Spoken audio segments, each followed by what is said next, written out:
பிஸ்மில்லாஹிர்ரஹ்மானிர்ரஹீம். மதத் தலைவர்களிலே ஆசைப்பட்டு அடிபணியாதவர்கள் பொருளாதாரத்துக்கோ அல்லது அவங்க மார்க்கத்தில் சேர வேண்டும் உண்மையான வந்து யாரும் சேர்ந்ததாக தெரியவில்லை. அடிபணிந்தார்கள். பொருளை கொடுத்தால் மறுபொருளாக அவர்கள் இறைவனிடம் நாங்கள் உங்களுக்காக கேட்கிறோம் என்று சொன்னார்கள். அப்படியேப்பட்ட வித்தைகளெல்லாம் நபிநாயகம் அலைஹிஸ்ஸலாம் படிக்கவில்லை. அதனால்தான் அவர்கள் போர் தொடுத்தார்கள்.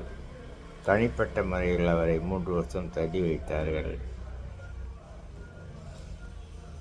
அவர் மக்காவிலிருந்து மதீனாவுக்கு புறப்பட்டு போனார். காரணம் இதுதான். ஆகையால் நல்ல மனிதர் என்பதற்கு இதுவே